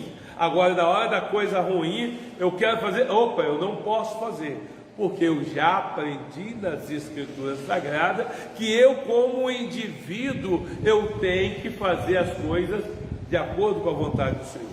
Então veja bem, todos nós pensamos de maneira diferente, mas como servo do Senhor, nós vamos escolher o nosso pensamento, porque aí ele passa a ser um achismo, e nós vamos ter que nos concentrar em viver de acordo com aquilo que Deus nos determinou a fazer. Aí eu vejo o seguinte, olha, nós aqui estamos um grupo de pessoas, e cada um dos irmãos pensa alguma coisa, e quando você pensa alguma coisa que não está em consonância com o meu pensamento, eu fico irritado com você, porque eu queria que você pensasse igual eu. O contrário também é verdadeiro.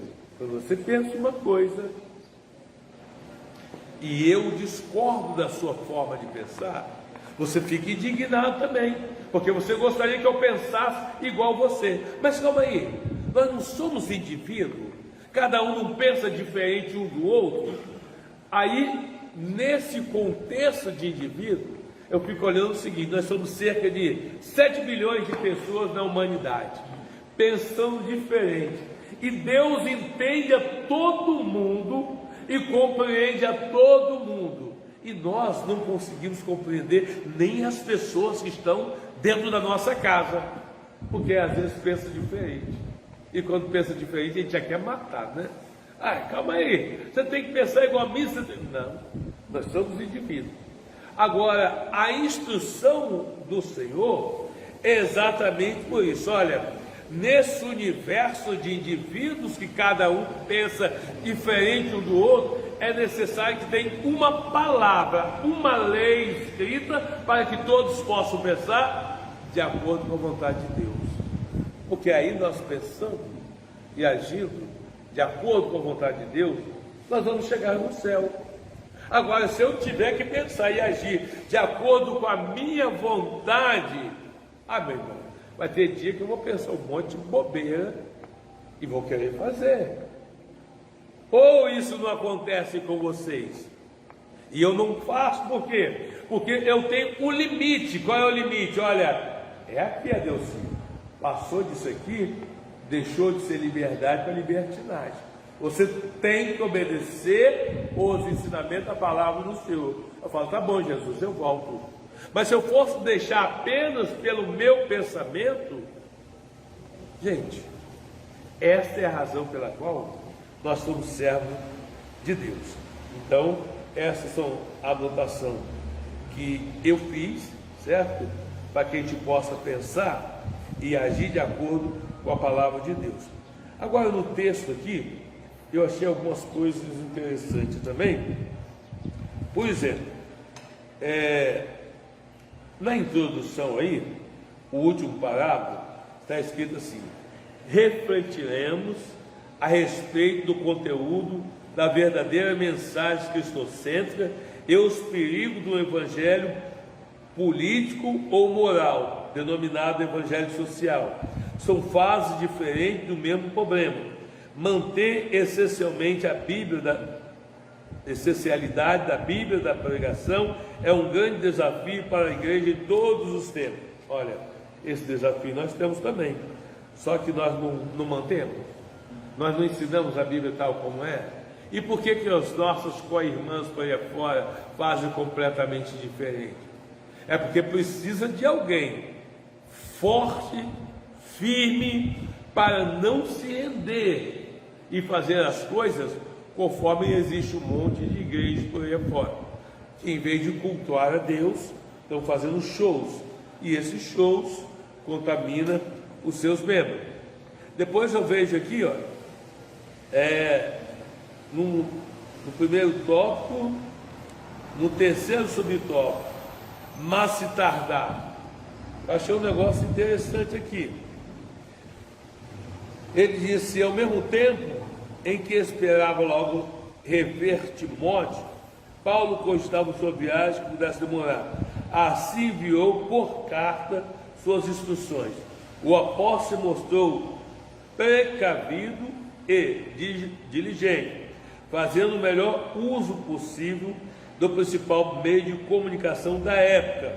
Então Paulo sabia, o desejo dele era visitar Timóteo, mas ele ficou preocupado, e se eu não chegar, então já enviou uma carta, e foi até bom ele ter enviado essa carta, né? Porque senão Timóteo não teria as instruções. Isso aí é precavido, isso aí é considerar os pontos negativos. Às vezes aqui na nossa igreja tem coisa que termina de acontecer, a gente já coloca lá no grupo, para já dar um susto nas pessoas. Calma aí, presta atenção. Então estamos usando os meios sociais para contribuir para os irmãos, que a gente não sabe se a gente vai ter a próxima reunião para tratar do assunto. Interessante que nós tratamos um dia desses um assunto ali, na salinha, estava o pastor Tálio, o pastor Eduardo, o último assunto que a gente tratou. O assunto, assim, ele não chegou ao final, mas o final a gente já sabia, porque a situação, assim, ficou muito esquisita. Mas os atores desta situação, nos parece que eles resolveram a situação por fora, sem a nossa intervenção. Que a gente foi para o lazer e estava todo mundo no lazer. Você entendeu? Então, a Bíblia ensina para mim, para qualquer um dos nossos pastores ou outros obreiros, quando estiver na direção de determinado trabalho, a Bíblia diz: aquele que preside com cuidado. E aonde que a gente aprende isso? Nas instruções da palavra do Senhor. Então é fundamental para a igreja e para nós, os obreiros do Senhor, tratarmos tudo e qualquer coisa de acordo com o ensinamento da palavra do Senhor. Porque quando nós tratamos assim, nós fortalecemos a nossa convicção no Senhor, a nossa fé em Jesus e também aqueles que nos ouvem. Aqueles que nos ouvem nunca vão achar ponta para poder dizer: olha, na igreja ensinaram isso aqui, na igreja me ensinaram errado. Aqui não, porque a gente está sempre corrigindo e ensinando o que é saudável, porque conforme o professor já falou, vocês são formadores de opinião, e como formador de opinião, você precisa passar a mensagem correta para as outras pessoas, porque se fizer diferente, você acaba criando seitas heréticas, o que é reprovado pelo Senhor. Ainda, no terceiro tópico,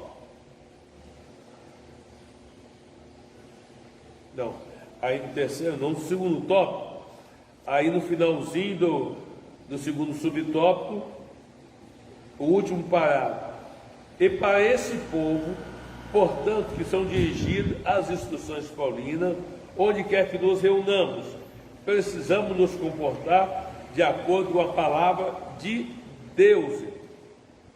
É a palavra de Deus, não tem jeito, não tem como a gente fugir. O céu é do Senhor, e a gente só chega no céu que é dele, se a gente aprender e viver as instruções dessa palavra. Agora então vamos para o terceiro tópico, e eu já estou quase parando aqui. Então vamos lá. Aí no primeiro subtópico, no finalzinho, no último parágrafo também, antes, né, tem uma frase: o enfraquecimento da liderança compromete a mensagem. O que mais a gente está vendo por aí afora é determinados pregadores que chegam e trazem mensagens que não tem nada a ver. As pessoas ficam empolgadas ali, ficam alegres, pula, canta, etc., vão embora e continuam no mesmo jeito. Continuam no pecado de fornicação e não larga dele a vida inteira. Continuam no pecado de adultério, continuam na mentira, continuam no engano, continuam na avareza. Porque os pregadores não vêm trazendo uma mensagem para curar a alma da pessoa, ou seja, uma mensagem que atinge o pecado daquela pessoa. A Bíblia nos ensina que ela é uma espada que penetra até a divisão da alma e do espírito, para fazer que apraza o Senhor.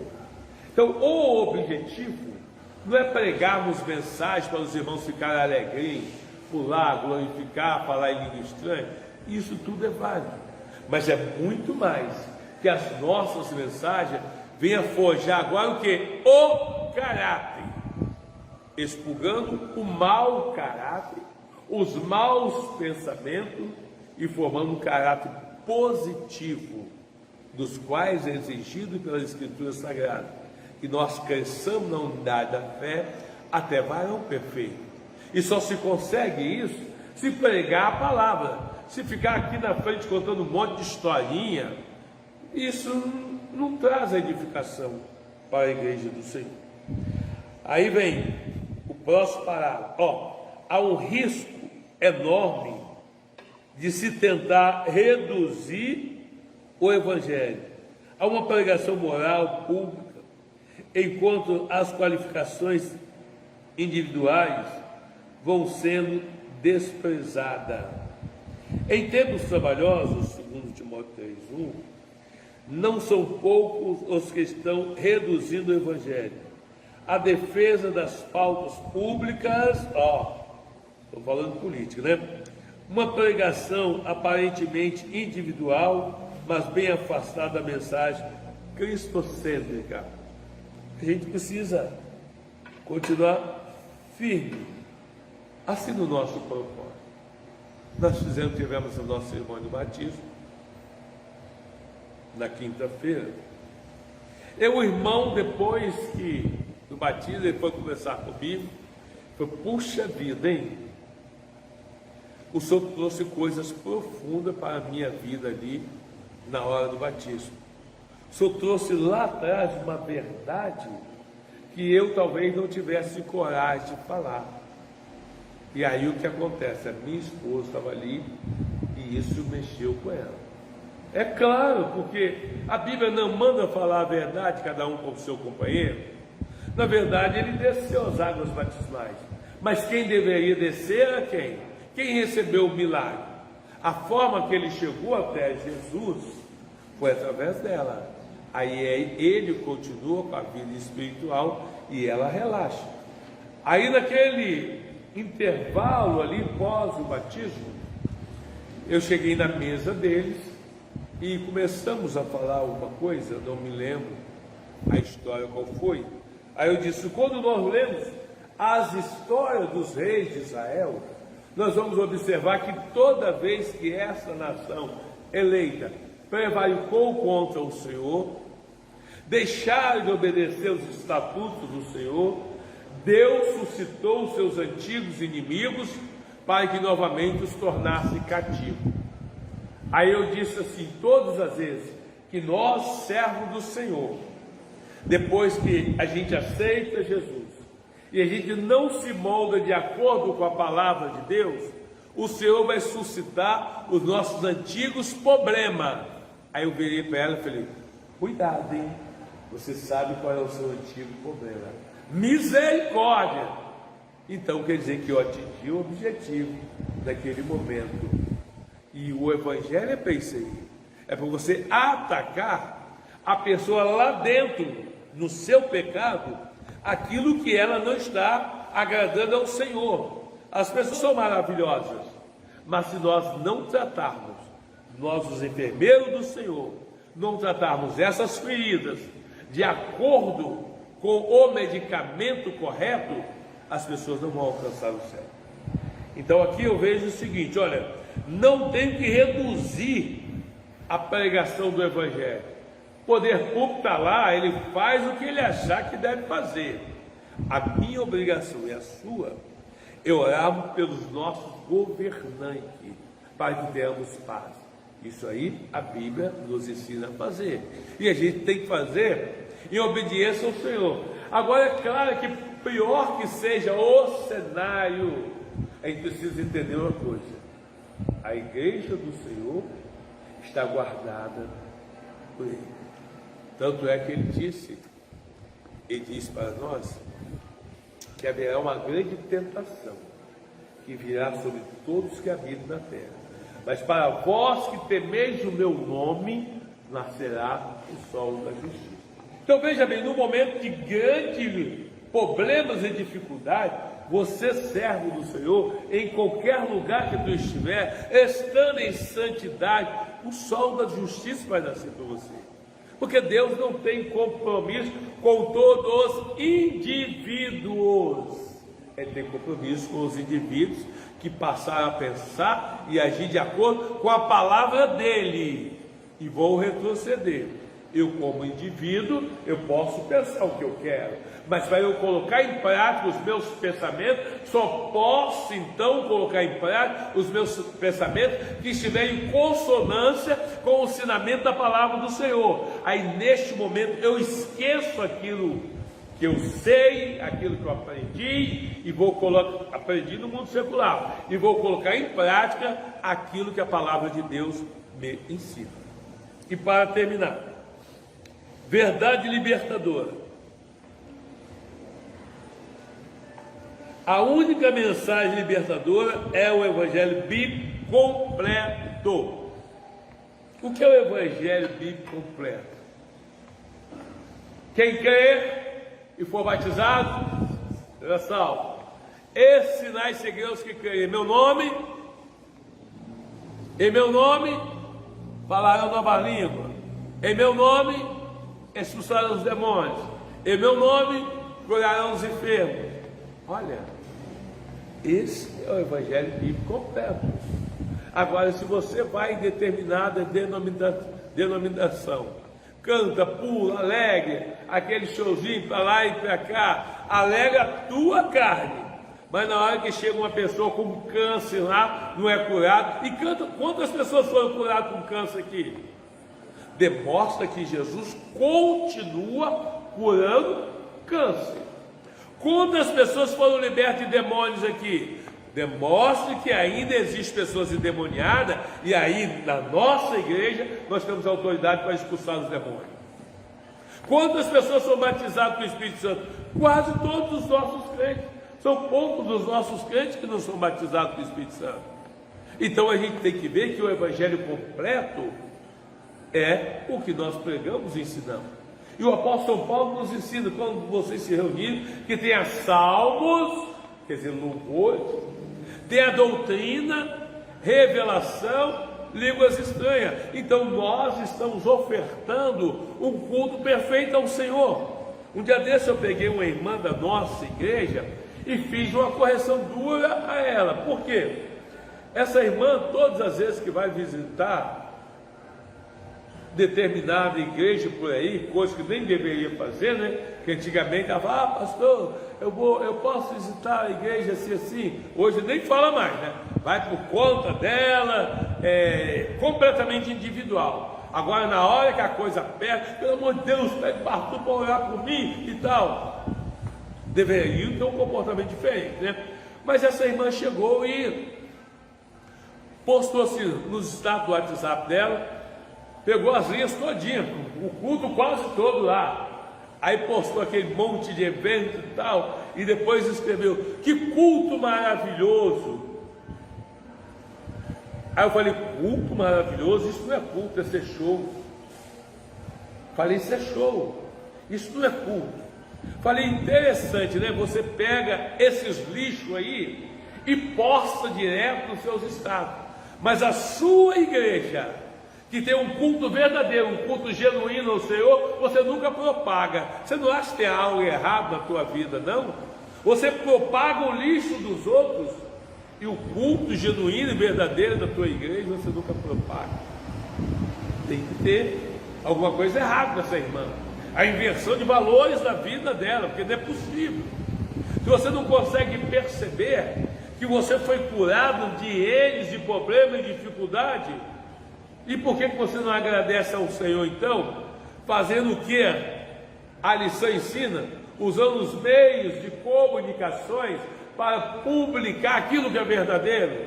Aí fica publicando os lixos. Eu fiquei indignado e corrigi, porque é o que eu gosto de fazer, né? Então vamos lá, para a gente terminar. Essa mensagem, e somente ela, tem o poder de libertar o homem e dar-lhe força interior para vencer suas próprias inclinações pecaminosas, afastando-o de toda a imoralidade e a mundanismo.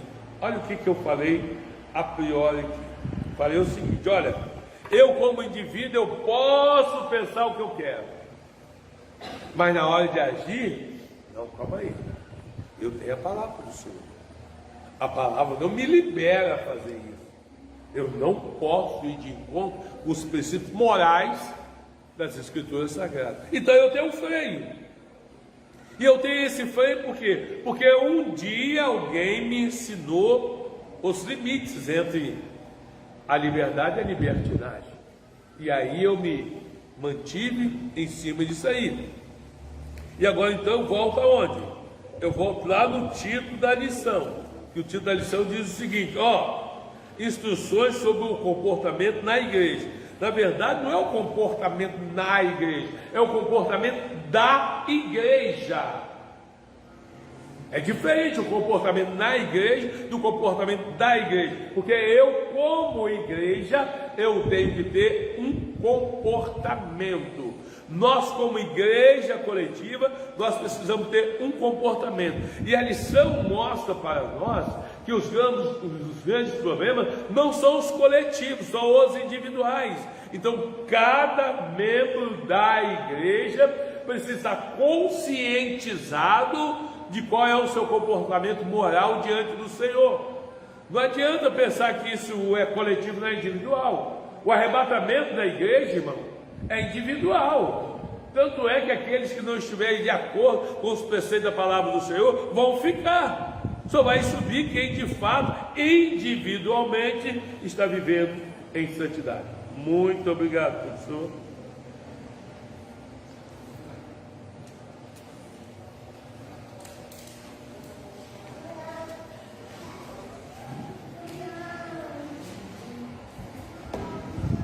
Vamos lá ver a conclusão que nós fazemos de fechamento.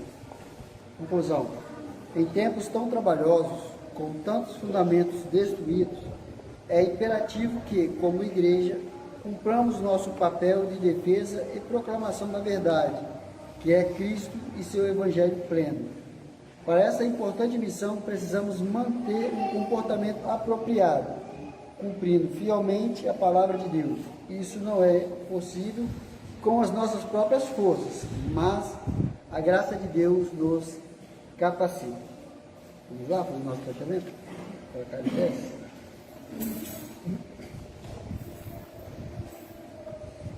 Vamos lá, título da lição. Texto principal.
Abençoando o seu ministério, e agradecemos a cada um dos irmãos que são participantes da nossa escola bíblica dominical.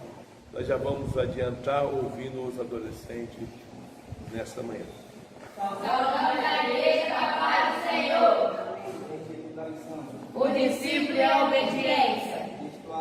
Eis que o obedecer é melhor do que o sacrificar, e o atender é melhor do que a gordura de carneiro. 1 Samuel 15:22. Eu preciso de você, você precisa de mim. Nós precisamos de Cristo até o fim, sem parar, sem cessar, sem vacilar, sem temer, sem chorar, sem parar, sem cessar, sem vacilar, sem tremer, sem chorar, sem parar. Agradecendo a oportunidade em nome de Jesus.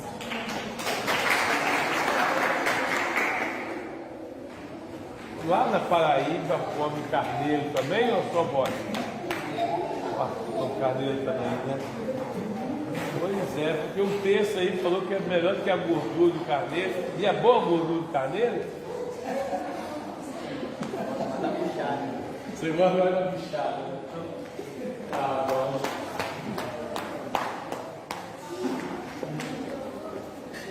Glória a Deus.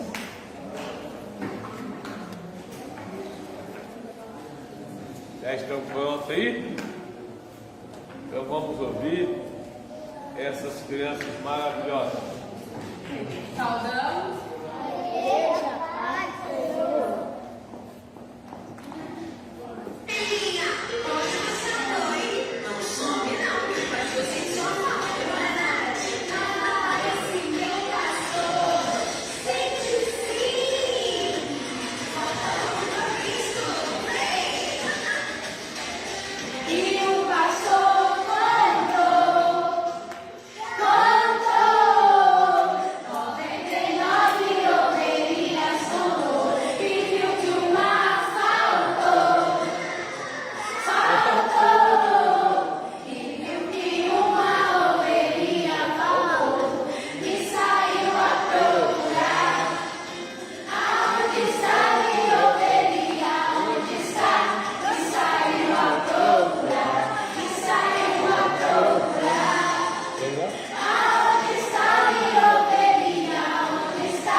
Vamos lá. A limpeza do templo hoje. Pastora Brunella, missionária Lana, evangelista David, diaconisa Carol, Alexandre e Riquelme. Café da manhã, alimento sólido. Pastora Brunella, pastor Eduardo, diaconisa Silvana, diaconisa Edilaine. Líquido. Missionária Tâmara, evangelista David, diaconisa Cris, vamos trazer o café.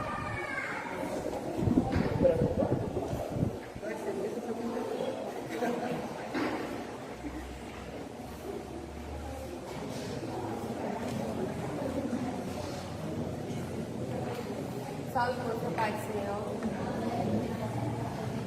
Classe dos adolescentes, 7 matriculados, 4 presentes, 3 ausentes, R$5 de oferta.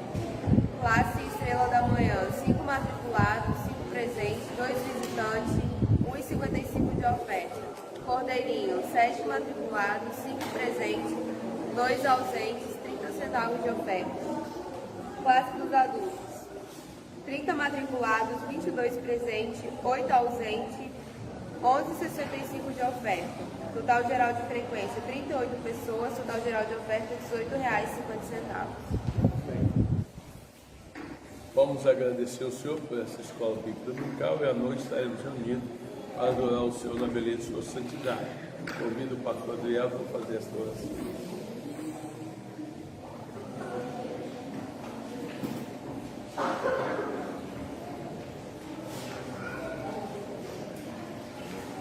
Nós meus papai Senhor, vemos grande Deus, maravilhoso Pai, te agradecemos, Senhor, por ter estado na tua presença nessa manhã, por mais uma escola dominical, por ter essa oportunidade de ter aprendido da tua Sagrada Escritura, da maneira, meu Deus amado, que o professor tem passado para cada um de nós.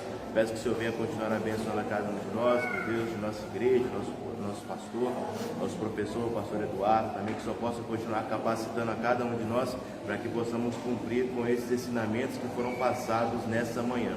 Assim eu te peço, Senhor, e te agradeço em nome de Jesus. Que o amor de Deus, a graça de nosso Senhor e Salvador Jesus Cristo e a doce consolação com o Espírito Santo esteja com todos que amam e aguardam a vida do Senhor. Vamos em paz, que Cristo os abençoe. Está terminado em nome de Jesus.